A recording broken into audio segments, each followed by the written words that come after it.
ஜீவ வார்த்தையை பரிசுத்த ஆவியானவர் பதிலிருந்து எங்கள் ஆத்துமாவை போஷிக்கும்படியாக ஜெபிக்கிறார். கர்த்தர் தந்த வார்த்தை ஆத்துமாவை உயிர்ப்பிக்கும்படியாக ஜெபிக்கிறார். இயேசுவுடைய பரிசுத்த நாமத்திலே பிதாவே ஆமென். பரிசுத்த ஆவியானவர் என்னுடைய ஆத்துமாவிலே தெளிவாய் உணர்த்தின ஒரு காரியம் சொல்லுங்க. மனுஷன் தன்னுடைய வழிகளை சரிப்படுத்தினார், தன்னுடைய பாதைகளை செம்மைப்படுத்தினா அவர் தன்னுடைய விடுதலையை நமக்கு ரிலீஸ் பண்றார். சொல்லுங்க. When we correct ourselves in the presence of God, God will release His blessings and also His deliverance in our life. நம்முடைய ஜீவியம் அதைத்தான் வசனம் சொல்கிறது. ஒரு மனுஷன் தன் பாதையை சரிப்படுத்தினா அவனுக்கு என் ரட்சிப்பை காண்பிப்பேன் என்று சொல்கிறார். இது ஆண்டவர் மறுபடியும் நான் கடந்த ஒரு 3 வாரங்களாக தொடர்ந்து ஜெபிக்கிறது, வேதத்தை வாசிக்கிறது, தியானிக்கிறது அப்படியே இருக்க கொண்டிருக்கிறது. அப்ப ஆண்டவருடைய பரிசுத்த ஆவியானவர் திட்டமாய் சபையை, விசுவாச மக்களை அவர்கள் தங்கள் பாதையை ஆண்டவருக்கு நேர சரிப்படுத்தினா சொல்லுங்க ஆமென்.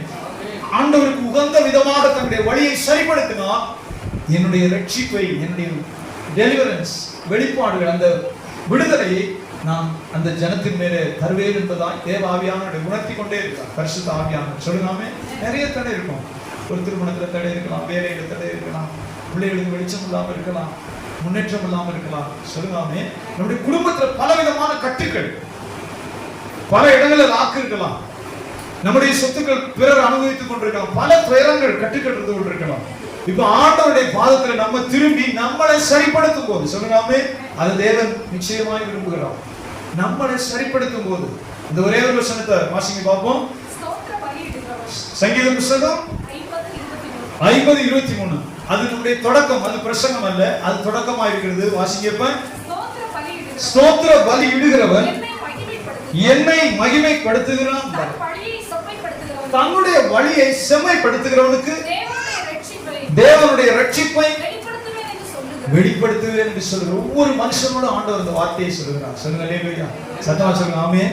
தன்னுடைய வழியை சரிப்படுத்துகிற மனுஷன், தன்னுடைய வழியை சரிப்படுத்துகிற மனுஷன். If you correct your ways according to the word of God, you shall be blessed. கர்த்தருடைய பாதையோடு உங்களை சரிப்படுத்தும். அதைத்தான் நீதிமொழிகளுடைய புத்தகத்திலே சொல்கிறார். என் மகனே உன் சுய புத்தியின் மேல் சாயாமல். சொல்லுங்க ஆமென். நீதிமொழிகளுடைய புத்தகத்துல ஆண்டவர் சாலமோனை கொண்டு சொல்கிறார். அது ஒரு ஆழமான அர்த்தம் உடையது. என்னுடைய மகனே உன் சுய புத்தியின் மேல் சாயாமல். சொல்லுங்க அல்லேலூயா. ஆனா உலகத்தை பாருங்க, நீங்க டிவி எடுத்துக்கொள்ளுங்க, எல்லாருமே செல்ஃப் மோட்டிவேஷன், உன்னை நீ நம்பு, இப்படிதான் நிறைய பேர் சொல்றாங்க. இந்த ஃபேஸ்புக் அது இதெல்லாம் வரும். உன்னை முதல்ல நம்பு, அடுத்தவனை கூட்டி சேர்த்துக்காத, மனைவியவே நம்பாதுன்னு இருக்காங்க. வெளிநாட்டில் இருக்க வெளிநாட்டினுடைய கொள்கையில ஒண்ணு, வெள்ளக்காரனுடைய கொள்கையில மனைவியவே நீ நம்ப வேண்டாம், எப்போ ஓடுவான்னு தெரியாது, அதனால பணத்தை பத்திரமா வச்சுக்க, உண்மையிலே நம்பிக்கை வச்சுக்க. மனைவி எத்தனை வேணாலும் கிடைக்காதனால பணத்தை பத்திரமா வச்சுக்க, நீ உன்னையவே நம்பிக்கை. அப்படிதான் டீச் பண்றான். மனைவி எப்போ வேணாலும் ஓடிடும். ஏன்னா அவன் வாழ்ற வாழ்க்கை கேவலமான ஒரு சிந்தை, கேவலமான வாழ்க்கை, கேவலமான சிந்தை. பணத்தை பத்திரமா வச்சுக்க, உன்னையே நம்பிக்கை, மனைவி எத்தனை வேணாலும் கிடைக்கும். அவன் அவ்வளவு கேவலமா போயிட்டு இருக்கு. ஆனா கர்த்தருடைய வேதம் சொல்லி ஏன் அதை சொல்லுகிறேன்னா, உங்களுக்கு நிறைய அந்த ஆலோசனை வரும். ஃபேஸ்புக்லாம் நம்ம கேட்காம வந்துட்டு இருக்கோம், கேட்காம வந்துட்டு சொல்லுவாமே, நம்ம கேட்க மாட்டோம், தேட மாட்டோம், அதெல்லாம் நமக்கு வரும். உண்மையே நம்பிக்கை, உன் மேலே நம்பிக்கை இல்லை. ஆனா வேதம் சொல்லுகிறது, என் மகனே உன் சுய புத்தியின் மேல் சாயாமல். Do not trust your own mind. என் மகனே உன் சுய புத்தியின் மேல் நீ சாயாமல். சொல்லுங்க ஆமென். வாசிங்க இந்த வசனத்தை. உன் சுய புத்தியின் மேல் சாயாமல். உன் சுய புத்தியின் மேல் சாயாமல். உன் முழு இருதயத்தோடும். உன் முழு இருதயத்தோடும். கர்த்தரில் நம்பிக்கையாய் இருந்து. கர்த்தரில் நம்பிக்கையாய் இருந்து. உன் வழிகளில் எல்லாம். அவரை நினைத்துக்கொள். அவரை நினைத்துக்கொள்.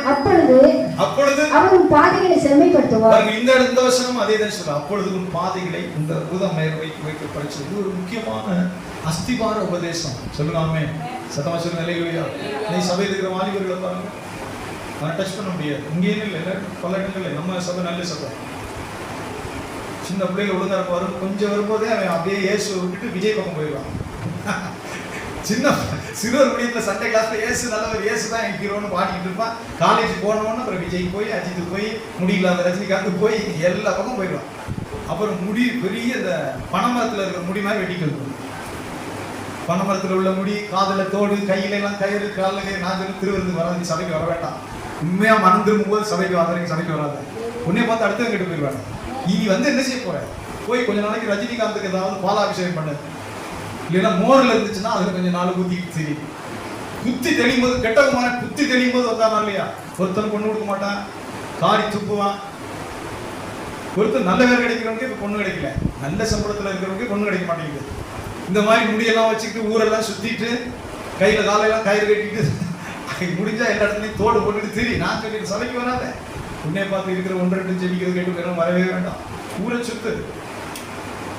பன்றி சாப்பிட்ற தவிடு கிடைக்காத ஒரு சூழலை வந்துடும், அப்ப நீ தன்னால வந்துருவ. சொல்லுங்க ஆமென். அதுக்கப்புறம் நீ உண்மையா நேசிப்ப, அப்ப இனிக்கும் ஆராதனை. இயேசு பரிசுத்தம்னா இனிப்பா இருக்கும். சொல்லுங்க ஆமென். நீங்க விட்டீங்கன்னா இன்னும் ஒரு 1/2 மணி நேரம் எனக்கு ஆராதனை செய்ய டைம் ஆச்சுன்னு முடிச்சேன். ஏன்னா நான் நினைவு ஆண்டவரே, போன வாரம் நான் சாக வேண்டியது, போன வாரம் 2 விபத்து மண்டை அடிபட்டு நான் நினைத்துலேருந்து பார்க்குறேன். ஆனால் ஒன்றுமே விளையாடுறது.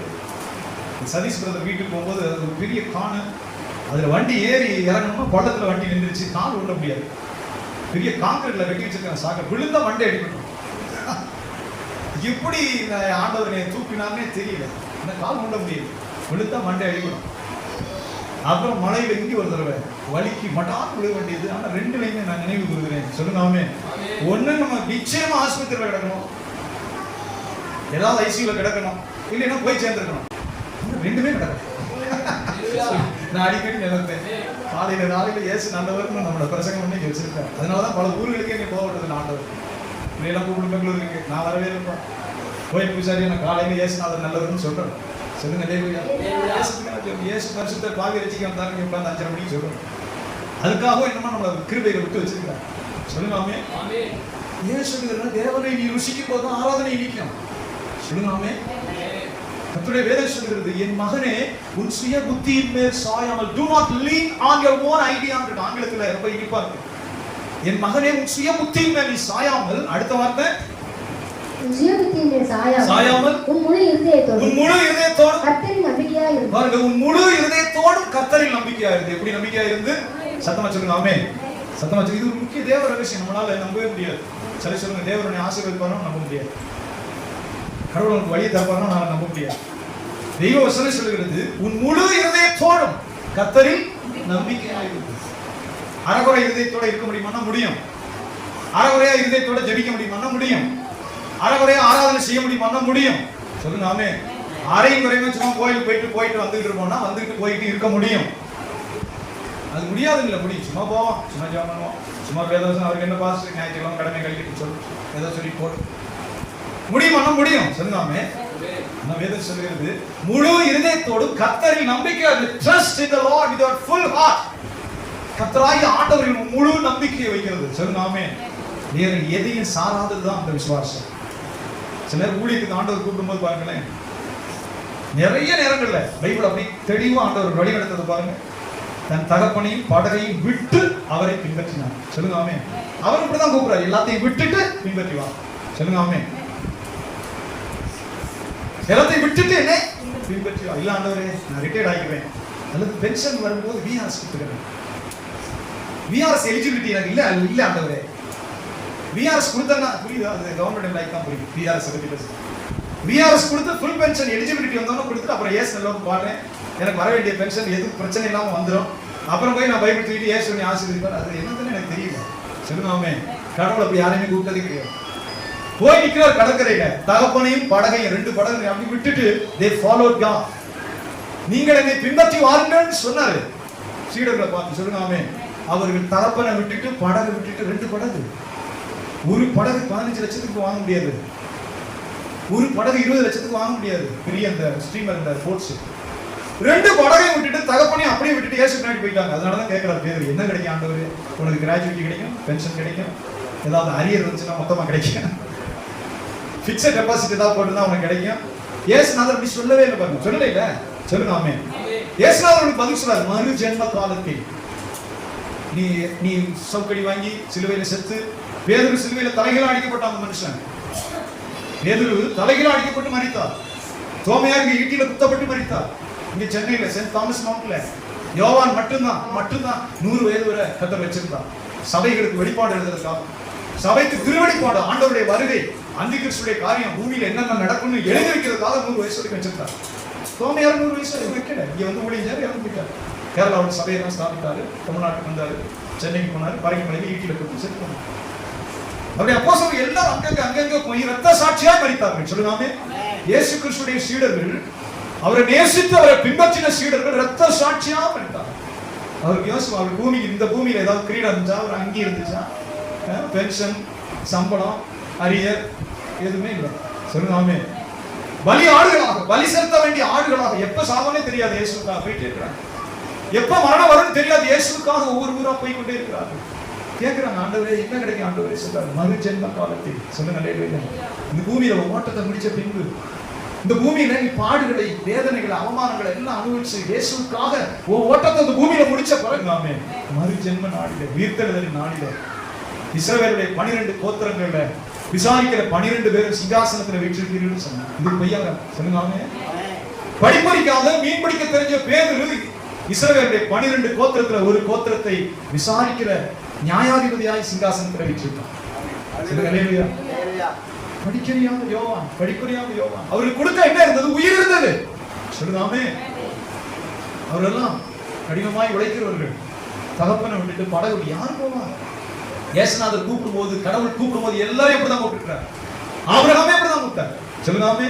சில ஸ்பெசிபிக்கா சொல்லி கூப்பிடுறாரு பாருங்க. உன் தகப்பன் வீட்டையும், உன் இனத்தையும், உன் தேசத்தையும் விட்டு புறப்பட்டு நாம் உனக்கு காண்பிக்கிற தேசத்துக்கு போ.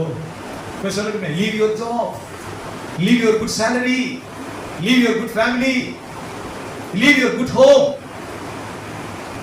எப்படி இருக்கும்?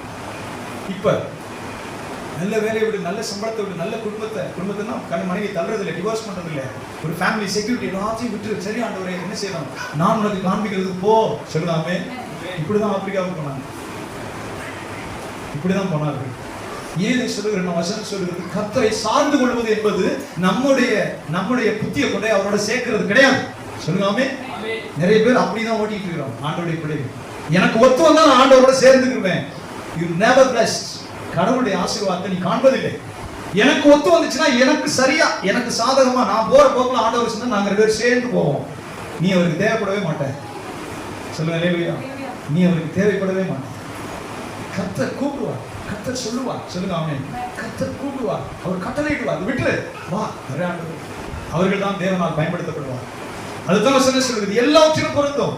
தெய்வ வசனம் சொல்கிறது, என் மகனே உன் சுய புத்தியின் மேல் சாயாமல் உன் முழு இதயத்தோடும் கர்த்தரில் நம்பிக்கையாய் இருந்து உன் வழிகளில் எல்லாம் அவரை நினைத்துக்கொள்.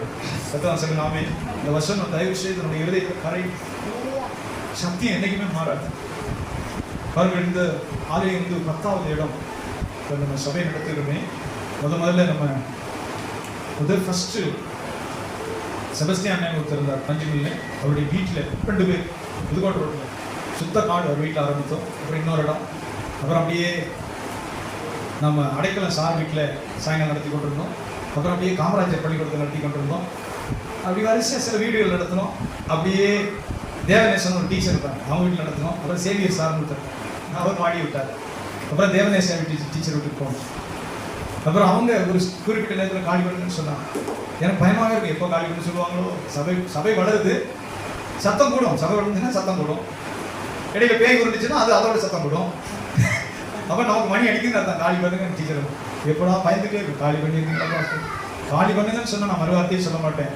அவங்க சொன்ன நேரத்துக்கு ஸ்வீட் எல்லாம் வாங்கி அவருக்கு ஒரு பொன்னாடையை போத்தி, ஸ்வீட் ஏன்னா நல்லபடியாக நம்ம வீட்டை விட்டு வெளியே வரணும்ல, அவருக்கு இறக்கப்பட்டு இடம் கொடுத்துருக்காரு. அது மாதிரி வாடகை இருக்க வழியே இல்லை எனக்கு. திருமணம் ஆன புதுசில் 600 ரூபா வாடகை, அதுவே எனக்கு கொடுக்க முடியாது. ரூபாய் 600. நான் என்னுடைய மனைவி குடியிருக்கேன். பெருசாக இருக்கு எனக்கு பார்க்க. 600 ரூபாய் 600 கொண்டு போய் கொடுத்துருவா அப்படின்னு சொல்லாமே. என்னுடைய மாமனார் போஸ்ட் ஆஃபீஸில் 1000 ரூபா பணம் போட்டுட்டு இருப்பார். என்னுடைய மனைவிக்கு சேர வேண்டிய பணத்தை போஸ்ட் ஆஃபீஸில் போட்டுட்டு அதில் ஒரு 1000, அதில் 600 கொடுத்து முடிச்சுட்டேன். அப்படி அப்படி சொல்லாமே. அதனால தான் பிரதர் வீட்டு மாடியில், மொட்டை மாடியில் அட்டை கொட்டையை கூட்டாங்க இருக்கும். அவர் நீங்கள் இருக்கேன்னு சொல்லுங்கள். அட்டை கொட்டகை, தண்ணீர் வசதி இல்லை. இப்போ உள்ள பிள்ளைகள்லாம் சொல்கிறேன், குடி தண்ணி கிடையாது, எலக்ட்ரிக் கிடையாது, பைப்பு கிடையாது, ரோடு கிடையாது, டெலிஃபோன் கிடையாது. வயலுக்குள்ளே போவோம், வயலுக்குள்ளே தண்ணி சார்ந்து, தலம் டைப்ஸ் கிடையாது, பூசை கிடையாது, எதுவுமே கிடையாது. ஒரு சின்ன இரும்பு கேட்டு போட்டுருக்கோம். இருந்தாமே அப்புறம் கொஞ்ச நாள் தான் அப்படி கொண்டாட வந்துச்சு. பைப் வந்துச்சு, அதெல்லாம் கொஞ்சம் கொஞ்சமாக வந்துச்சு. கரண்ட் வந்துருச்சு இல்லை ஃபர்ஸ்டே கரண்ட் வந்துருச்சு. இந்த குடி தண்ணி இல்லை, லெட்டின் பாத்ரூம் இல்லை, ரோடு கிடையாது, மண் சகதி மழை பெய்யுது. அது மட்டும் இல்லை, நாங்கள் ஒருத்தர் எப்போவுமே எங்களுக்கு ஜெபம் பண்ணுற ஆளுக்கு தனிமை பிடிக்கும். சொல்லுங்க நேர்மையா, ஜெபத்தை யார் விரும்புகிறாரோ அவங்களுக்கு தனிமையாக இருக்கிறது ரொம்ப பிடிக்கும். என் மனைவிக்கும் நீங்கள் தனியாக நீங்கள் காட்ட விட்டீங்கன்னா நாங்கள் எங்கள் பாட்டுக்கு இருப்போம். எங்களுக்கு பக்கத்தில் மனுஷன் இருந்தால் தான் பிரச்சனை, இல்லைன்னா பிரச்சனை கிடையாது. இருந்தால் தான் பிரச்சனை விட இல்லைன்னா தொந்தரவே. நாங்கள் தனியாக ஜெபம், ஜெபத்துக்கு நேரம் செலவு. சொல்லுங்க ஆமே. இந்த அட்டை கொட்டையில் பேசாமல் இருக்கு. ஏன் இதை சொல்லுகிறேன்னா, ஒரு முக்கியமான சூழ்நிலை ஆண்டவரே இந்த ஆலயத்துக்கு இடம் வாங்குறதுக்காக பாரப்பட்டு ஜெபம் பண்ண ஆரம்பித்தேன். தேவனே சபையை கட்டணுமே, அது ஜெபத்தை தொடங்க ஆரம்பித்தேன். சொல்லுங்க அல்லேலூயா. ஜெபத்தை தொடங்கும் போது ஒரு தொடர்ந்து ஜெபம். காலையில் இங்கே வந்துட்டேன்னா வெள்ளனே இங்கே வந்தேன்னா ஒரு 9 மணி வரைக்கும் ஜெபம், அப்புறம் 12 மணி வரைக்கும் ஜெபம், தொடர்ந்து ஜெபம் பண்ணிக்கிட்டு மன்றாடி. சொல்லுங்க அல்லேலூயா. சத்துருக்களும் பெருகினார்கள், பலருக்கு கோர்ட்டு கேஸ், ஜெபத்தை தவிர வழியே கிடையாது. அப்போ ஆண்டோடைய ஒரு தெளிவான ஒரு உணர்த்துதல். சொல்லுங்காமே, உனக்கு என்ன இருக்கோ அதை முதல்ல வித்து கர்த்தருக்கு கொடுத்துரு. சொல்லுங்க அல்லேலூயா. உனக்கு என்ன இருக்குதோ அதை வித்து கொடுத்துரு. ஏன் சொல்றேன்னா, இந்த வார்த்தை தேவன் நம்மை நடத்துகிற ஒரு சாவி.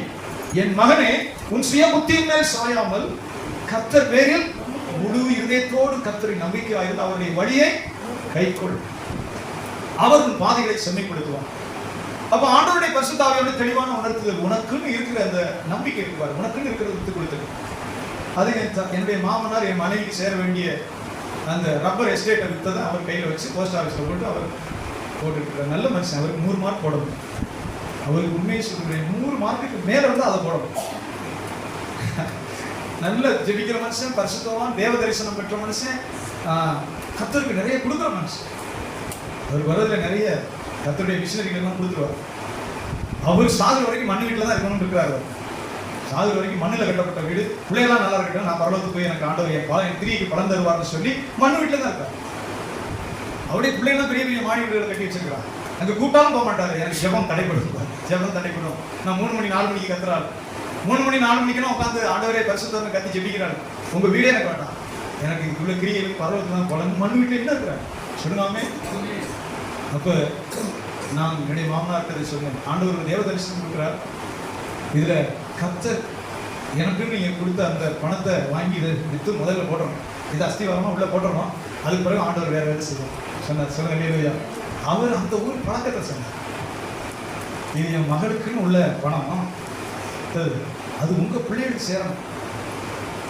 சபையை வந்து உங்கள் சபையாக தான் கட்டணும், உங்கள் சபை மக்கள் தான் சபை கட்டணும். அவங்க தான் ஜெபம் போவாங்க, அவங்க தான் ஃபேன் கீழே உட்காந்துப்பாங்க, அவங்க தான் வந்து நல்வாழ்வு அடைய போகிறாங்க, கண்ணியோட ஜெபிப்பாங்க. சபை வந்து சபையாக இருக்கு, அவங்க சபையார் பணம் கொடுத்து நீங்கள் வாங்கி கட்டணும்.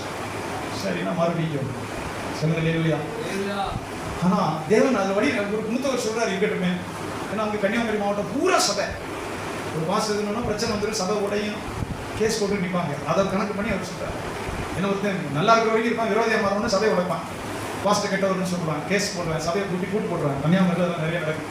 அதை மனசில் வச்சுட்டு அவர் சொன்னார், நான் மறுபடியும் ஆண்டவரே சொல்லுங்க இல்லையா, என்னை நீங்கள் நடத்துகிற பாதுகாத்து உபவாசம் காலையில் மன்றாட தொடர்ந்து காலையில் வெள்ளன்னு வருவேன், அழுவே ஜெபம் பண்ணுவேன். என் பண்ணி கேட்பான், தோசை சுடவா வேண்டாமா சொல்லுங்க இல்லையா. ஒரு நாள் கொஞ்சம் ரொம்ப நாள் நீ சுடு, எனக்கு சாப்பிட்ற ஒரு ஐடியா வந்தால் சாப்பிடு, இல்லை சாப்பிடாம ஜெபம் பண்ணணும்னு தோணுச்சுன்னா நான் அழுது கூட கொஞ்சம் நேரம் ஜெபம் பண்ணுறேன், ஒரு வழியாக மத்தியானம் சாப்பிட்டுக்கிறேன். சபை கட்டுவது விளையாட்டு, விரட்டி மனுஷனை போராடி 3 வழக்குகளை செஞ்சிருக்கோம், 3 கோர்ட்டில் 3 கேஸ் சந்திச்சிருக்கிறோம். எத்தனையோ தடவை உங்களுக்கு சுட்டு வைக்க வேணாம், அதை பற்றி பிரச்சனை இல்லை, 2 சுடு விரும்பினா சாப்பிட்டுக்கிறேன், அதை கவலைப்படாது. இங்கே வந்து ஜெயிக்கணும் சொல்லுங்காமே. மறுபடியுமா இதே திட்டமாய் உணர்த்துன்னு நீ உனக்கு வச்சிருக்கிறது உள்ள போல சொல்லுங்காமே. ஏன் இதை சொல்லுவேன்னா, மனுஷ பார்வையில் அது சரிதான். அப்போதைக்கு நான் சொல்கிறது 25 ஆண்டுகளுக்கு முன்னாடி 1000 ரூபாய்க்கு மதிப்பு இருந்துச்சு. மீன் 20 ரூபாய்க்கு வாங்கணும், இப்போ 500 ரூபாய்க்கு வாங்கணும். இந்த ஜிஹெச் பக்கத்தில் போய் திரும்பும்போது 20 ரூபாய்க்கு மீன் வாங்கணும், 25 ரூபாய்க்கு வாங்கணும். 25 ரூபாயா, 20 ரூபா தானே சொல்லுவோம். இன்னைக்கு 600 ரூபாங்கிறேன், 900 ரூபாங்கிறேன். 1000 ரூபாய்க்கு இப்போ மதிப்பு இருந்துச்சு சொல்லுங்க இல்லையா. அவர் என்ன நினைச்சாருன்னா, நம்ம பாஸ்டர் சபை வளர்தோ வரலையோ, சபையார் தசமம் கொடுக்குறாங்களோ கொடுக்கலையோ, சபை மக்கள் காணிக்க கொடுக்குமோ கொடுக்காதோ, நம்ம மகள் பட்னியா இருக்கக்கூடாது, நம்ம 1000 ரூபாய் அனுப்பிட்டோம்னா ரேஷன் கடையிலாவது சாப்பிட்டுருவாரு, மகள் கொஞ்சம் பட்னியா இருக்காதுன்னு அவர் நினைச்சார் சொல்லுங்க இல்லையா. ஆனால் ஆண்டவர் வேற நினைக்கிறார், என்ன செய்யும். நான் 2 பக்கம் கடந்து மாட்டிக்கிட்டேன். ரெண்டு பக்கம். ஆனா தேவனை மீறி என்ன ஒன்றும் செய்ய முடியாது. நம்ம நோக்கத்துக்கு போய் ஒன்றும் வேலைக்கு ஆகாது. மறுபடியும் ஜெபம் பண்றாங்க. அப்புறம் ஒரு முடிவுக்கு வந்தேன், ஒரு தபால் எழுதினேன், என்னைய நம்பி உங்க மகளை கொடுத்துட்டீங்க. நான் வீட்டுக்கு வந்தேன், தேவன் தரிசனம் கொடுத்தார், பெரிய மஞ்சள் கொடையை வச்சிருக்கிறாரு. அப்போதைக்கு நான் கிழிஞ்ச பணியை போட்டு போறேன், 2 சட்டையோ 1 சட்டையோ. சட்டையை நான் வாங்கினது இல்லை, வாங்க எங்க இருக்க காசு. 7 தூரமா ஒரு சஃபாரி மாதிரி போட்டுருப்பேன், உள்ள உடம்பு இருக்கா இல்லையானே தெரியாது, அதுதான் ஆடிட்டு இருக்கோம். போயிருந்தீங்கன்னா அவருக்கு ஜெபம் பண்ணும்போது ஒரு மஞ்சள் கொடை விரிஞ்சிருக்கு, ஊழியம் பெருசா அளவில் வரும், அதெல்லாம் அவருக்கு தெரியுது. ஆனா இது தெரியும் சொல்ல நான் தெளிவோட நீங்க ஒரு தபால் உங்க மகளை என்னை நம்பி உங்க மகளை பற்றியே இந்த பணத்தை உங்களுக்கு கொடுக்க முடியலையா, பரவாயில்ல, பிரச்சனை இல்லை. இது சம்பந்தமா அடுத்து உங்களுக்கு ஒரு தபால் எழுதவே மாட்டேன், இதுதான் கடைசி தபால். சொல்லாமே அந்த தபால் ஒன்று வச்சிருக்காரு. என் தாய் தகப்பன் கூட என்னை வந்து கட்டுப்படுத்த முடியாது. தாய் தகப்பன் ஊழிய காரியத்தில் என்னை கட்டளையிட முடியாது. ஆனால் மற்றபடி நான் கட்டுப்பட்டவன், தாய் தகப்பன் கீழ்ப்படிய கட்டுப்பட்டவன். ஆனா கர்த்தருடைய காரியத்தில் நீ இதை செய்யணும் ஆண்டவர் எனக்கு சொன்னா என் தாய் தகப்பனும் கூட நான் கட்டுப்பட முடியாது. உங்களுடைய விருப்பத்துக்கு நான் கீழ்ப்படிய முடியாது. தேவன் என்னை நடத்துற பாதையில் போகலைன்னா நான் தண்டிக்கப்படுவேன். என்னை ஆண்டவர் கூப்பிட்டார், அது எனக்கு தெரியும். ஆனா உங்க பணத்தை நீங்க பத்திரமா வச்சுக்கணும்.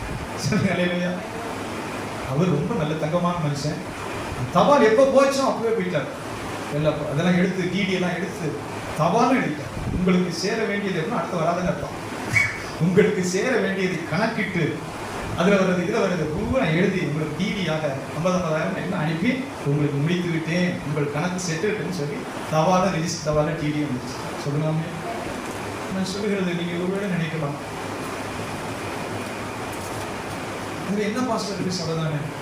அன்னைக்கு வெறும் 18,000க்கு பிரதருக்கு தெரியுமான்னு தெரியல. நம்ம ஏஜி சர்ச்சுக்கு ஏத்தாப்புல சில நேரம் என்ன வரும், ஏஜி சர்ச்சுக்கு நேரம் ஏத்தாப்புல ஒரு 6 லைன் வீடு கட்டி விடலாம், அவ்வளோ பெரிய இடம். இந்த கோவிந்தராஜ் ஆசாரின்னு இந்த புல்பிட் இது இல்லை, இது சேஷம் செஞ்சது 3வது மாடியில் கிடக்கு ஒரு புல்பிட், மர புல்பிட். அவர் செஞ்சு கொடுத்தாரு, அவர் தான் செஞ்சு கொடுத்தாரு. கொடுத்தாரு, என் மகளை கல்யாணம் பண்ணி கொடுக்கணும், நீங்கள் வாங்க, என் இடம் ஒன்று இருக்குது அப்படின்னா ஒரு 6-7 லைன் வீடு கட்டி விடலாம், பெரிய இடம். 18,000 உண்டு. சரிங்களாமே, அப்போ மாதம் எனக்கு 1000 வந்து கொண்டு இருந்திருக்காங்க. 18,000 உண்டு, இதை நீங்கள் வச்சுக்கிறோம். சொல்லுங்க இல்லையா? எதுக்கு நான் இதை சொல்லுகிறேன்னா, அந்த பணத்துக்கு ஒரு 4 இடத்துல இன்வெஸ்ட் பண்ணி வச்சிருந்தோம்னு வச்சுக்கிறேன், குறைஞ்சது 2 கோடி வரும். கூட தான் என்ன இடம் இங்கே 50 லட்சத்துக்கு சின்ன இடமே இதுன்னு சொல்கிறாங்க. நாங்கள் இருக்கிறது 36 லட்சம், ஒரு 4 சென்ட் இடம் 36 லட்சம். நம்ம 6 லட்சத்துக்கு முன்னாடி சொல்லுங்க இல்லையா? அது 1,36,000 என்னமோ அதை ஸ்பிளிட் பண்ணி ஒரு 4 இடத்துல 5 இடத்துல இடம் வாங்கி போடுறது அப்படின்னா என்ன மாதிரி சில நேரம் பிள்ளைகள் ஒன்றும் இல்லையே போட்டுதோன்னா பிள்ளையுடைய காலியை கல்யாணம் படிப்புலாம் நல்லபடியாக கொண்டு வந்திருக்கலாமே ஒரு மாசம் இன்னும் வரதான் செய்யுது. சொல்லுங்க இல்லையா? புத்தி இல்லாமல் போகணுமா அப்படின்னு நான் நினைக்கல. ஆனால் தெளிவோடு ஒரு ஆண்டவர் சொல்லி இதை விதைச்சிரு. சொல்லுங்க இல்லையா? சில நேரம் ஊழியர்களை பெரிய லெவலில் ஆசீர்வதிக்கப்படும் போது மக்களுக்கு ரொம்ப குழப்பமா இருக்கும். ஒரு தாண்டியா வந்து அங்கே இடம் வாங்கிக்கிறேன், இங்கே கட்டடம் வாங்கிக்கிறேன், அங்கே வாங்கிக்கிறேன், இங்கே வாங்கிக்கிறேன், இங்கே படிப்பட கட்டுறேன். சொல்லுங்காமே, அவன் விதைச்சது யாருக்காவது தெரியுமா? சொல்லுங்காமே, அவன் தேவனுக்கு விதைச்சது யாருக்கும் தெரியாது. அவன் தேவனுக்கு எல்லாவற்றையும் விதைச்சது யாருக்கும் தெரியாது. அவருக்கு கீழ்ப்படிந்தது யாருக்கும் தெரியாது. ஆனா அவர் திருப்பி கொடுக்கும் போது மக்களுக்கு தெரியும். சொல்லுங்காமே, when the Lord repay, அது எல்லாருக்கும் தெரியும். ஆனா தேவனுக்கு அவன் கீழ்ப்படிஞ்ச எல்லாவற்றையும் விட்டு வந்தான், கீழ்ப்படிஞ்சான், கொடுத்தான், அது தெரியாது. சொல்லுங்க அல்லேலூயா. பரிசுத்த வேத புத்தகம் சொல்லுங்க, ஏன் சொல்ற முக்கியமான வார்த்தை, எல்லாரோட ஆண்டவர் இடைப்படுவார். It's not easy at all. இதுதான் நம்மளை உடைக்கிறது. ஆண்டவரே, ஏன் இஷ்டத்துக்கு நான் போற பாதையில நீங்க சேர்ந்து வாங்குகிற மனிதர்கள் தேவ ஆசீர்வாதத்தை காண்பதில்லை. சொல்லுங்க ஆமென். கடவுளுடைய மகிமை காண்பதில்லை. அவங்க அப்படியே சும்மா விட்டுறாரு. அவங்க அப்படியே வாழ்நாள் அவங்க இஷ்டத்துக்கே போயிடுவாங்க. அவங்க பிள்ளைகளை அவங்க இஷ்டத்துக்கே ஓடி முடிச்சிருவாங்க வாழ்க்கையை. தேவன் திருப்பும்படி அவர் தன்னுடைய சித்தத்தை எஸ்டாப்லிஷ் பண்ண விரும்புகிறார். சொல்லுங்க ஆமென். God wants to establish his own will in the earth in our life. நம்முடைய வாழ்க்கையில ஆண்டவர் தன்னுடைய சித்தத்தை நிலைநிறுத்த அவர் உரிமை கோருகிறார். சொல்லுங்க ஆமென். தன்னுடைய சித்தத்தை நிலைநாட்ட அவர் இடமுடன் கேட்கிறார். அதுதான் இங்க சொல்றது இடிக்குது நமக்கு. படக விட்டுருவியா, தகப்பன விட்டுருவியா, விடாதவரே வா பின்னாடி வா. சொல்லுங்க ஆமென். எனக்கு விடுவியா, விட்டுறேன். தேசத்தை விட்டுறேன், தகப்பன் வீட்டை விட்டுறேன். காண்பிக்கிற தேசத்துக்கு போறியா, போறேன். காண்பிக்கிற தேசம் எதுன்னு கூட சொல்ல மாட்டார். பின்னாடி வா, அவ்வளவுதான். சொல்லுங்க ஆமென். இது ஒரு ஆழமான ஆவி நடத்துதலை நோக்கி நம்மை நடத்தும் ஆண்டவர். கிருபாசனத்தை ஸ்தாபித்த காஞ்சரங்கோடி சாது புஸ்தகம் படித்து பாருங்க. காஞ்சரங்கோடி சாதுன்னு அவருக்கு பேர். துஷ்டனாய் திரிந்து தேவன் அவருடைய தாய் தகப்பனான கிறிஸ்தவர்கள் ரொம்ப துஷ்டனா திரிந்து ரட்சிக்கப்பட்டு இயேசுவை நேசித்து திருமணம் பண்ணிக்காம கர்த்தருக்கு அப்படியே அர்ப்பணித்து வந்த மனுஷன் அப்படியே பங்காட்சியா கிடந்து உபவாசம் ஜெபிக்கிறதா. திருமணம் இல்ல ஒண்ணும் இல்ல, அப்படியே பட்னியா கிடந்து வைராக்கியமா ஜெபிக்கிற மனுஷன். சொல்லுங்க அல்லேலூயா. அவர் கொடுத்த கிருபை தேவனுடைய குரலை கேட்கிற கிருபை. திடீர்னு கர்த்தர் பேசுவார். அவருடைய புத்தகம் ஆச்சரியமா, அவருடைய புத்தகம் படிக்கும்போது இப்படிலாம் நடக்குமா ஆண்டவரே? சொல்லுங்க அல்லேலூயா.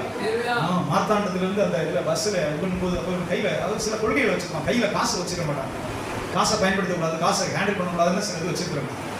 ஏறி ரொம்ப வெயில், கொடுக்குற வெயில், பெருமாள் நடந்து போறது வைராக்கியமான ஊழியம். ஏறி நடக்கிறாரு, முடியல, சரி பஸ்ல இருக்காரு. கண்டிப்பா எங்க போகணும்? போற வழியில நான் நினைக்கிறேன், கையில காசு இல்லை, நான் சாதுன்னு இருக்கேன், நான் சாது, என் கையில காசு இல்லை. சொல்லுங்காமே, அது என்னத்துக்கு காசு இல்லாத போது இங்க எதுக்கு பஸ் பயணம் என்ன ஊத்தி காசு இல்லை, என்ன நடந்து போக முடியாது, எதுக்கு பஸ்ல சொல்லுங்காமே. புத்தகத்துல அப்படியே அந்த மக்கள் பஸ் அந்த இடத்த விட்டு நகரவே, பஸ் நிக்குது. என்னென்னவோ பண்ணி பாக்குறாங்க, இவர் வேகமா நடந்து போயிட்டு இருக்காரு. அதுல ஒரு சில என்னங்க நாங்க அவர் பாவம் ஊழியம் செய்யறாரு, கூப்பிட்டுங்க போங்க, நாங்க கூட டிக்கெட் தரங்க ஏதோ சொல்லியிருக்காங்க. சரின்னு சொல்லி மறுபடியும் போன ஆளை கூப்பிட்டு வந்து ஏறுனா வண்டி ஸ்டாண்ட். என்ன பஸ்ல பெரிய மழையா? திடீர்னு ஆண்டவரோட இடைப்பட்டார். நீ எந்திரிச்சு பாம்பேக்கு போ. இவர் போனதுன்னு வச்சு வெங்கடேஷ் கேரளாவில் சுற்றுறாரு, பாம்பேக்கு போ. கடவுளுடைய சத்தம் உண்டாகுது, தேவனுடைய குரல் கேட்குது, பாம்பேக்கு போனோம்னா அவரோட ட்ரெயின் ஏறிட்டாரு, போயிட்டாரு. ட்ரெயின் விட்டு இறங்குறாரு, போறாரு, நடந்து போ சொல்லுக்காமே. நிறைய பேருக்கு ஃபுல் அட்ரஸ் ஃபுல் சொல்லவே மாட்டார். சொல்லுக்காம ஏன் தெரியுமா சொல்ல மாட்டாங்க? நம்ம கீழ்படிக்கிறோமா, அவரை நம்புறோமாங்கிறது அது பெரிய ரொம்ப வித்தியாசமா இருக்கும். பாம்பேல இறங்குறாரு, ரொம்ப நடந்து போறாரு. எங்கிட்ட என்ன என்பதும் ஒண்ணுமே தெரியாது, போயிட்டு இருக்காரு. தேவனுடைய சத்தம், ஒரு சத்தம் உண்டாகுது, இந்த வீட்டை போய் தட்டு, இந்த வீட்டை கதவு தட்டு. சொல்லுங்காமே, எவ்வளவு பெரிய போய் கதவு தட்டு. அவங்களுக்கு தவிர என்ன எனக்கு தெரியாது. நான் கன்னியாகுமரியில இருந்து வரேன். சொல்லுங்காமே, கன்னியாகுமரி இருந்து வரேன். ஏசுநாதர் போய் சொன்னாரு, பாம்பேக்கு வந்து கதவு தட்ட சொன்னார், எனக்கு தெரியாது. பார்த்தா சாது அங்கே கொஞ்சம் பாம்பேல காவி போட்டுருக்கிறவங்க கொஞ்சம் ரொம்ப பயப்படுவாங்க, ஏதாவது சாவம் போட்டு தொலைஞ்சிப்பாங்க. காவி போட்டவனை நம்ம வந்து தொல்லப்படுத்தக்கூடாது, இந்து மக்கள் ரொம்ப நம்புவாங்க. காவி போட்டவன் அது கடவுளுக்காக தன்னை அர்ப்பணிச்சாங்க, அவனை போய் நம்ம சிரமப்படுத்தக்கூடாது. அப்படியான்னு சொன்னா அங்க சாகுற தருவாயில ஒரு மனுஷன் படுத்திருக்கிறான். சாகுற இப்போ மருத்துவர்கள் எல்லாம் கைவிட்டு ஸ்டேஜ் சாகுற ஸ்டேஜ்ல பொருத்தப்படுத்திருக்காங்க. ஒரு அந்த வீட்டினுடைய தலைவர். அப்ப அவங்களுக்கு தெரியும் ஏதோ ஒரு காரணம் போட்டு சரி வரட்டும். இவர் போய் ஜெபம் பண்றாரு, விருத்திகள் ஜெபம் பண்றாரு. சொல்லுங்காமே, சுகமடைகிறான். அந்த மனுஷன் சுகமடைகிறான். டாக்டர்கள் வந்து செத்து போவோம், ஏதோ ஒரு வியாதியில செத்து போவோம்னு அவனை வீட்டில் வச்சு செத்தவனை அடக்கம் பண்ணுங்கன்னு தள்ளிவிட்ட கேஸ் எடுத்து அவனுக்கு உயிரடைஞ்சோன்னா, ஐயா சாமி இங்க இருந்து நீங்க யார் எவர்? அவன் ஏசுநாதர் குடும்பத்தோட ஏற்றுக்கொள்கிறான். நான் உங்களுக்கு என்னையா செய்யணும்? நீ எனக்கு ஒன்றும் செய்யணும், நானே சாது, நானே பரதேசி, எனக்கு மனைவியில் பிள்ளை விட்டில, நான் தேசாந்திரிய திரியல, சுத்திட்டு திரியல, நீ எனக்கு என்ன செய்ய போற? உன் காசு எனக்கு எதுக்கு? நான் என்னாலும் செய்யலையா? வேற ஏதாவது ஒரு இடம் வந்து நான் ஒரு ஆள் அனுப்புறேன், சபை நடத்துவோம், ஏசுநாதரை பற்றி சொல்லுவோம். சொல்லுவாமே, அவன் பணக்காரன் இடம் கொடுத்து இங்கே பாம்பேல ஒரு கிருபாசன சபை நடக்குது. தமிழ்நாட்டில் தோன்றின கிருபாசன சபைக்கு பாம்பேல என்ன வேலை? கடவுள் பாம்பேல ஒரு சித்தம், பெந்தகோஸ்து சபையை நிறுவ ஒரு சித்தம் பண்ணான். அவருக்கு என்ன லேசா நம்ம அவங்களுக்கு இடம், அங்கே பாம்பேல நீங்க எவ்வளவு கொடுத்து இடம் வாங்குவீங்க? பாம்பேக்கு இடம் வாங்குறதுக்கு எங்க போறது காசு? கையில் 5 பைசா அல்லது சாதுக்கு உங்களுக்கு கொடுக்குறையா, கொடு, இந்த இடத்த கொடு. அங்க இருந்து பாசு கிடந்துவோம், ஏசுநாதர் பாவி அரிசிக்கு வந்தார் நீங்க சொல்லுவோம், கொடுக்கணும். உங்க சபை என்ன இருக்கு? பாம்பேல ஒரு கிருபாசன சபை. சொல்லுங்க, கடவுளுடைய குரலை கேட்கிறவர்கள் பாக்கியவான்கள். கேட்கிறத விட கீழ்படுகிறது கஷ்டம். சொல்லுங்க, கர்த்தருடைய சத்தத்தை கேட்கிறது ஈஸி, கீழ்படுகிறது கஷ்டம். அவர்கள் தான் தேவனுடைய சித்தத்தை நிறைவேற்ற முடியும். இந்த வசனம் அதை சொல்கிறது. மீண்டும் ஒரு தடவை இந்த வார்த்தையை வாசிப்போம். உன் சுய புத்தியின் மேல் சாயாமல், உன் சுய புத்தியின் மேல் சாயாமல், உன் முழு இருதயத்தோடு, உன் முழு இருதயத்தோடு கர்த்தரில் நம்பிக்கையாய் இருந்து, கர்த்தரில் நம்பிக்கையாய் இருந்து, உன் வழிகளில் எல்லாம் அவரை நினைத்துக்கொள், அவரை நினைத்துக்கொள். அப்பொழுது அவர் பாதைகளை செம்மைப்படுத்துவார், அவர் பாதைகளை செம்மைப்படுத்துவார். இதனுடைய கவனிக்கை சொல்லுங்க. ஆங்கிலத்துல ஒரு ஆழமான அர்த்தத்தோடு இருக்கு. அக்னாலேஜ் ஹிம் அப்படின்னு சொல்லுங்க. அல்லேலூயா. அப்படின்னா நீங்க போகிற பாதையை, நீங்க செய்யற காரியத்தை கடவுள் விரும்புகிறாரா என்று அறிந்து அவரோட சேர்ந்து கொள். சொல்லுங்க, ஆமென். சத்தமா சொல்லுங்க, அல்லேலூயா. நீ செய்யற காரியம் அவருக்கு பிரியமா, அதுல ஒரு பிரியம் வைப்பாரா என்று சொல்லி அவரோடு இணைந்து அக்னாலேஜ் ஹிம், நினைத்து கொண்டு இருக்கு. நிறைய பேர் இதை நம்ம இந்தியாவில் தப்பாவே சொல்லிடுவாங்க. எனக்கு சின்ன பிள்ளை சொல்லிடுவாங்க, சாமியை நினைச்சுக்கிட்டே போடா, தற்செயலுக்கு சாமியை நினைச்சுக்க கேட்குதா? சாமியை நினைச்சுக்கிட்டே அந்த அர்த்தத்துல நீங்க சொல்லல. சாமியை நினைச்சுக்கிட்டே போ அந்த அர்த்தத்துல சொல்லல. அக்னாலேஜ் ஹிம், சொல்லுங்க அல்லேலூயா. ரெண்டு பேர் கூடி வேலை செய்யறாங்க. நம்முடைய மனசு இவன் ஏமாத்துறான், இவன் நம்மளை வஞ்சிக்கிறான், இவன் கபடா செய்யறான், இவன் நம்ம துரோகம் செய்யறான் அப்படின்னு அவனுடைய கிரியை வச்சு நம்ம கண்டுபிடிச்சிடும். சொல்லுங்க அல்லேலூயா. இவன் ஏதோ பதுக்குறான், ஏதோ ஒழிக்கிறான், ஒரு கள்ள கணக்கு எழுதுறான், ஏதோ ஒரு ராங் வே இருக்கு. அவன் இருதயம் பிரிஞ்சிடும். நிறைய காரியங்கள் தான் தொடக்கம். கணவன் மனைவியுடைய உறவுல அப்படிதான். கொஞ்ச நாள் சரி மனைவி ஏதோ போய் சொல்றா அப்படின்னு புருஷனுக்கு வந்துருச்சுன்னா அவருடைய வாழ்க்கை கசப்பு. இவனை நம்மள எல்லாமே ஏதோ போன் பண்றா, யாரோ ஒருத்தனோட பேசிக்கிட்டு இருக்கிறா, நம்ம இல்லாத நேரத்துல ஏதோ ஒண்ணு நடக்குதுன்னு அவன் இருதயத்துல அது வந்துருச்சுன்னா, கசப்பு வந்துருச்சுன்னா, அது நம்ம தந்ததா மாறிடுச்சுன்னா அவனுடைய வாழ்க்கையை கசந்துரும். சொல்லுங்க. எப்படி இது உண்டாகுது? நம்பிக்கை கெடுது, உண்மை கெட்டு விடுகிறது. ரெண்டு பேருக்கு இருக்கிற பரஸ்பரம் உண்மை அன்பு அது பிரேக் ஆகுது. அப்புறம் கொஞ்ச நாள்ல ஆளுக்கு ஒரு பாதையில் போயிரு. கர்த்தருடைய வேதம் சொல்கிறது, நீ தேவனோடு சேர்ந்து நடக்கிறது சொல்லுங்க. எல்லா காரியத்திலும் வசனம் அதை தான் சொல்கிறது. Acknowledge him. உன் வழியை நினைத்துக்கொள். இந்த வார்த்தை ஆழமான வார்த்தை, நம்ம லேசில்லை. கர்த்தர் உன் காரியங்களை பிரிய வைக்கிறாரா மகனே? நீ செய்யறதுல பிரியமா இருக்கிறாரா? சொல்லுங்க அல்லேலூயா. தேவனுக்கு பயப்படுறவங்க எதையுமே துணிஞ்சு செய்ய மாட்டான். எதையும் ஒரு கடன் வாங்குறது பயப்படு. தேவ சுத்தமான நினை. ஆண்டவரே இது சுத்தமா, ஆண்டவரே நான் ஒரு கடன் வாங்க போறேன், இது சுத்தமா? கடன் வாங்காதே நீங்க சொல்லி இருக்கிறீங்க. நான் மீறி என் வசதிக்கு இஷ்டத்துக்கு கடன் வாங்க போறேன், இது சுத்தமா? Is it your will O God? சொல்லலாமே. நம்ம ஆண்டவர் வழி நடத்துவார். பச்சை விளக்கும் சிவப்பு விளக்கும் வச்சிருக்கிறார். நான் அனுபவித்து சொல்லிருக்கேன். சொல்லுங்க அல்லேலூயா. நேரில் இந்த கிணறு 18 அடி இவ்வளவு வாழ்க்கையில் வரலாம். 18 அடி நாற்றம் சகதி, அந்த தண்ணி நானும் உப்பு இருக்கும், நாத்தம் அடிக்கும், அப்படி கரியாகும், சகதி கரியாகும். 18 அடி. இந்த வீடு பிரதிஷ்டை பண்ற அன்னைக்கு ஒரு குடம் தண்ணி ஊர்ன ஒரு குடம் தண்ணியை வச்சு நான் குளிச்சுட்டு வந்து ஜெபத்தை ஆரம்பிக்கிறேன். அப்புறம் சுத்தமா நின்றுச்சு. சுத்தமா நின்ன போது அந்த ட்ரம்ல, இந்த வாட்டர் டேங்க்ல 500 ரூபா கொடுப்போம். 500 ரூபா கொடுத்தவங்க ஒரு ட்ரம் கொண்டு வருவாங்க. அதை மோட்டரை வச்சு மேலே ஏற்றிட்டு உள்ள அந்த டப்புல நின்றுட்டு குளிப்பேன். அதிலே அலசிக்கிறேன். அந்த தண்ணியை கொண்டு வந்து செடிக்கு கொடுப்பேன். செடியும் காய்ச்சல். 500 ரூபா தண்ணி எனக்கு சனிக்கிழமை வரைக்கும் வராது. நிறைய நேரம் பார்த்துருக்கீங்க பெண்கள் ஜெபத்துலாம் வண்டி. இன்னைக்கு வரலாம் உடனே வர மாட்டான். ஒரு மன கஷ்டத்து போய்கிட்டே இருக்கிறது. திடீர்னு போனோம்னா நமக்கு 2 லட்சத்துக்கு கூடுதலா போருக்கு தண்ணி போர் போட 2 லட்சத்துக்கு அதிகமான பணம் உடனே வேணும். அப்ப தொடர்ந்து ஜெபம் பண்றேன். ஒரு ஆளை கூப்பிட்டு தோன்றோம். 5 அடியா தோண்டிட்டு வரோம். 18 அடி 41 அடி வரைக்கும் தோன்றோம். சுனாமி பாறையா வருது. 5 அடியா தோண்டி அதுக்கு செலவு தான் வருது. தண்ணி வரலன்னு சொல்றாங்க. இனிமே தண்ணி வராது. இருந்தாலும் நிறைய எடுத்துக்கணும். இனிமே தண்ணி வராது சார், இது மூடிங்க. உங்க ஏதாச்சும் ஒரு சாமி, உங்க சாமி எதுவும் பண்ணாதான் இது தண்ணி இது வராது, இனிமே வராது, இது நீங்க மூடிங்க. எனக்கு இடி இந்த மாதிரி இருக்கு. ஆண்டவரே நான் மறுபடியும் அழுகிறேன். தேவனே நான் பொண்ணு கேட்கல, வெள்ளி கேட்கல, நான் தண்ணி தான் கேட்குறேன். எல்லாருக்கும் வருது. நல்லொரு மேலும் தீவிர மேலும் மழையை பெய்ய பண்ணி நான் கேட்குற தண்ணி தானே ஆண்டவர். சொல்லுங்காமே. அது ஈஸி இல்லை. எல்லா இடத்துலையும் ப்ரெஷர் வருது. எனக்கு என்னுடைய தங்கச்சிங்க சொன்னாங்க, காசு தரேன், நீ போர் போடல, அது மூடி தொலை, எதுக்கு தண்ணி இல்லாமல் குடும்பம் செலவு கொடுக்குது, நான் பணம் தரேன். பிறகுதான் சபையிலே சிலர் காசு கொடுத்தாங்க. சபையாருமே சிலர் ஞாபகம் எழுதி வச்சிருக்கிறேன். 10,000 7,000 5,000 கொடுத்தாங்க. அதையும் எழுதி வச்சிருக்கிறேன். கடன் ஈஸியாக வாங்கிடலாம். கடன் எளிமையாக யாரையாவது கேட்டு வாங்கி கவர்னர் கடன் குறைஞ்சிக்கும். அந்த சமயத்துல ஒரு ரிட்டையர்ட் ஆனார். இந்த சமயத்துல ஒரு ரிட்டையர்ட் ஆனார். அரசாங்கத்தில் தசமம் கொடுத்து என்னை ஆசீர்வாத ஜெபம் பாஸ்டர் சொன்ன ஒரு மனுஷன் மட்டும்தான். சொல்லுங்காமே. அந்த நேரத்தில் அந்த பணமும் வருது. ஈஸியாக போட்டுக்கலாம். சொல்லுங்காமே. இதுதான் நம்ம நோக்கத்துக்கு செய்யுது. நான் போய் மறுபடியும் சொல்லிக்கிறேன். மறுபடியும் ஆண்டவரே, மறுபடியும் ஜெபம், மறுபடியும் மன்றாட்டு. காலையில மாலையில இரவுல உட்காந்து அழுது ஆண்டவரே சொல்லுங்க இல்லையா. அந்த கேள்வியை மூடிட்டு ஒரு போர் போடுங்கிற ஒரு வழிநடத்தல் இல்லை. நீங்க நினைக்கலாம் என்ன மாஸ்டர் ஒரு போரை போட்டு தொலைய முடியாது, இதுக்கெல்லாம் போய் ஜெபம் பண்ணிட்டு இருப்பாங்க. அது உங்க பாட்டு. சொல்லுங்க இல்லையா. ஆசை இருக்கு, வந்து சேர்ந்துச்சு போடுனா தேவனுடைய நடத்துதல் கிடையாது. ஆண்டவரே சொல்லுங்க. பரிசுத்த ஆவியானவர் அதுல இருந்து அப்படி அதை நீ செய்யலாங்கிற ஒரு வழிநடத்தலே இல்லை. ஆனா காசு இருக்கு, தண்ணி இல்லை. மறுபடியும் சொல்லிக்கிறேன். ஆண்டவரே சொல்லுங்க. தேவனதை மூடுகிறதும் சித்தம் இல்லை, அது இருக்கும், அது நிரப்பப்படும். சொல்லுங்க அல்லேலூயா. நீங்க போய் பாருங்க. இப்பதான் மூடணும், நீ காலையில தான் மூடணும். மேல இருந்து 4 அடி கிடைக்கும். 42 அடியில 4 அடி தான் எம்டியா இருக்கு. சொல்லுங்க அல்லேலூயா. அதை நீ ஃபுல்லா அப்படியே உருகி விட்டீங்கன்னா நாளைக்கு வழி பால் கறக்கிற மாதிரி வரும். சொல்லுங்க.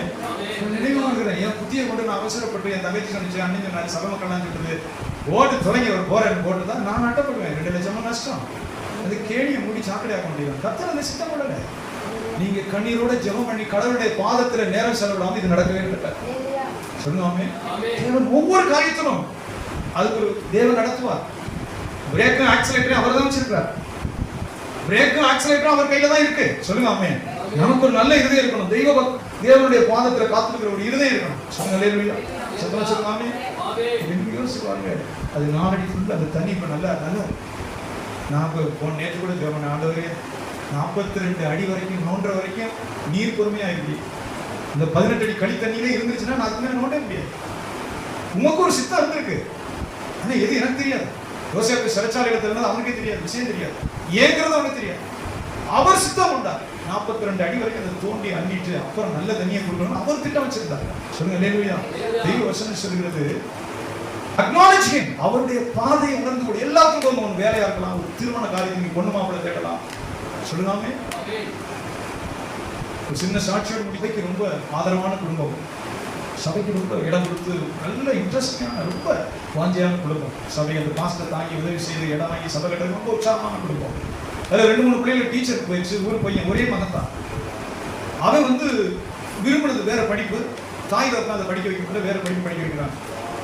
அப்போ கொஞ்சம் பிள்ளைக்கு தாய் தப்பன் லேசாக கஷ்டம் வருது. இப்படி ஓடிட்டு இருக்கு. ஒரு ஜெப கூட்டம் அவனுடைய சர்ச்சில் நடக்குது. அவனை சரி எங்காவது போட்டு வெளிநாட்டுக்கு போய் எங்கேயாவது வெளிநாட்டுக்கு போயிட்டு வரணும்னு சொல்லி ஃப்ளைட் டிக்கெட் விசா அதெல்லாம் ஏற்பாடு பண்ணி வச்சிடறாங்க. சொல்லுங்க ஆமென். இது மாதிரி ஒரு மாலை நேரத்தில் அங்கே சாயங்காலம் ஜெப கூட்டம் நடக்கும். சாயங்காலம் வியாழக்கிழமை நடக்கும், புதன்கிழமை நடக்கும், வெள்ளிக்கிழமைலாம் நடக்கும். அப்போ வந்துருக்குறாங்க. அவர் அழைக்கப்படாத ஒரு வயசான ஒரு ஊழியரையா வர்றாரு. அவர் கூப்பிடாரு. கூட நடந்துட்டு அவர் வர்றாரு. நேர இது மாதிரி கூட்டம் அவர் பாட்டுக்கு இதன் தலைவலி இருக்கிறார். இன்னும் என்ன தெரியாது. அவர் பாட்டுக்கு தலைவலி வச்சு நீ வெளிநாட்டுக்கு போகாதேன்னு கத்த சொல்றாங்க. அவர் டிக்கெட் போட்டாச்சு, விசா போட்டாச்சு. என்ன நடக்குது? மறுநாள் போனோம் மஸ்கட்டா இன்னொரு மறுநாள் போனோம். இவரும் கூப்பிடல. அவர் பாட்டுக்கு வர்றாரு. ஒரு வயசான நல்லா ஜெபிக்கிற மனுஷன் தேவை வரப்பட்டு வந்தாங்க. நீ வெளிநாட்டுக்கு போறவங்களுக்கு போகாதேன்னு கத்த சொல்றாங்க. அவ்வளவுதான் வேலை முடிச்சு. நம்ம கேட்க போறோம், நம்ம கேட்க மாட்டோம். நமக்கு வந்திருக்கிற பேப்பரு, அதுல போட்டுக்கிற சம்பளம், அதுல இருக்கிற விசா, நம்ம எடுத்த டிக்கெட் முக்கியமா? இவர் கசங்கன சட்டையோட நீ போகாதேன்னு கத்த சொல்லுகிறார் மகனா, இதை கேட்போமா? நம்ம கேட்க மாட்டோம். கேட்கிற அளவுக்கு நம்ம கிறிஸ்தவராக இருக்கிறோம். நம்ம 3 மாசம் 30,000, 1 வருஷம் 3 லட்சம், 1 வருஷம் 3,60,000 ரூபாய், 1 வருஷம் நம்ம கஷ்டப்பட்டு சம்பாதிச்சா, அப்புறம் சாப்பிட்டது போக பேங்க்ல போட்டா இவ்வளவு மிச்சம், இப்படிக்க நம்ம கணக்கு போடுவோம். போகாதேன்னு கர்த்தர் சொல்றார் மகனேங்கிறது கேட்கிற அளவுக்கு நம்ம நல்ல கிறிஸ்தவர் கிடையாது. அவங்களும் அப்படிதான். நடுவில் கரடி வந்த மாதிரி வருது. போனி ஆசீர்வாதமா இருப்பாங்கன்னா நம்ம அவருக்கு ஒரு 100 ரூபாய் காணிக்கை கொடுத்து ஒரு சீக்கிரம் பழத்தை வாங்கி கொடுத்துப்போம். அப்பா சாமி வந்தாரியா போனி ஆசீர்வாதமா இருப்பாங்க. போகாதேன்னு சொல்றாரு. சொல்லுங்க அல்லேலூயா. போகாதேன்னு மகனே சொல்றாரு. நீ போகாதே. பெரிய சம்பவம். நான் அதை சொல்லி முடிக்க முடியாது. போனவன் சிறைச்சாலையில் கிடந்து விசுவாசியா போனவன் குடிகாரணமாகி சிறைச்சாலையில் தண்டனை அனுபவிச்சு இங்கே இருந்து தாய் தகப்பன் பணம் அனுப்பி அவனை மீட்டு கொண்டு வந்து சேர்க்கறதுக்கு பெரும்பாடு. அவன் பல பாவ பழக்கங்களையெல்லாம் கற்றுக்கொண்டு சொல்லுவாமே. நம்ம நினைச்சிட்டு இருக்கிறோம் நம்ம தேவனை மீறுறதெல்லாம் ரொம்ப ஈஸி, அப்படி தள்ளி விட்டுட்டு நம்ம நோக்கத்துக்கு நம்ம போயிட்டு வந்துடும். அதான் ஒண்ணுமே அது கடவுளோடு நடக்கிற மனிதர்களும் அறிந்து கொள்வார்கள். சொல்லுங்காமே இன்னைக்கு சொல்லுங்காமே தேவனுக்கு கீழ்ப்படுகிறது. எனக்கு பிரியமா இருந்தா நான் கீழ்ப்படுவேன். It's not obedience to God. எனக்கு பிரியமா இருந்து நான் எனக்கு எல்லாம் சேகரமா நான் போற பிளான்ல ஏசுனா இருந்தா நான் கீழ்ப்படிவேன் பாஸ்டர். It's not obedience. அது கீழ்ப்படிதல் கிடையாது. நம்ம நினைச்சிட்டு இருக்கோம் நம்ம கீழ்ப்படிதல், அது கீழ்ப்படிதல் கிடையாது. சொல்லுங்க தேவன் தனக்கு சித்தமானதை சொல்லுவார். சொல்லுங்க அல்லேலூயா. தனக்கு அவர் எது சித்தமானதை சொல்லுவார். அது நமக்கு கஷ்டமா இருக்கலாம், அதுக்கு நம்ம மனப்பூர்வமா செய்யற ஆண்டவர். இதோ நான் ஆண்டவருடைய அடிமை, இதோ நான் ஆண்டவருடைய அடிமை. Behold, I am your servant. Let your will be done in my life. என் வாழ்க்கையில் அவருடைய சித்தம் ஆகட்டும் என்றாவே. மரியாளுடைய ஜெபம். மரியாளுக்கு தெரியும் புருஷன் இல்லாம குழந்தை உண்டானா அந்த சமூகம் கல் எடுத்து கொள்ளணும்னு தெரியும். புருஷன் யோசேப்பு ஏத்துக்கலைன்னா கல் அடிச்சு கொள்வாங்க. இந்த பிள்ளை யோசேப்புக்கு உண்டானது இல்லைன்னு அவன் மறுதளிச்சுட்டான்னா ரோட்ல வச்சு கல் அடிச்சு கொள்வான். மரியாளுக்கு தெரியாதவள் அல்ல. மரியாள் சொல்கிறான். சொல்லுங்க ஆமென். Behold, I am your servant.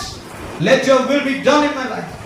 ஆண்டவரே உம்முடைய வேலைக்காக உம்முடைய சித்தத்தின்படி எனக்கு ஆக கடவுள். சொல்லுங்க ஆமென். நான் சரண்டர் பண்றேன் ஆண்டவரே. என்னை நான் உங்களுக்கு அர்ப்பணிக்கிறேன் ஆண்டவரே. உங்க சித்தம் எனக்கு சம்பவிக்கட்டும் என்று சொல்கிறார். சோதரர் அந்த வசனத்தை 2வது வசனம் சொல்கிறது அப்பொழுது அவர் உன் பாதைகளை செம்மைப்படுத்துவார். சொல்லுங்க ஆமென். கடைசியாக அந்த வசனத்தை வாசித்து முடிப்போம். உன் வழிகளில் எல்லாம் உன் சுய புத்தியின் மேல் சாயாமல் உன் முழு இருதயத்தோடும் கர்த்தரில் நம்பிக்கையாய் இருந்து உன் வழிகளில் எல்லாம் அவரை நினைத்துக்கொள்.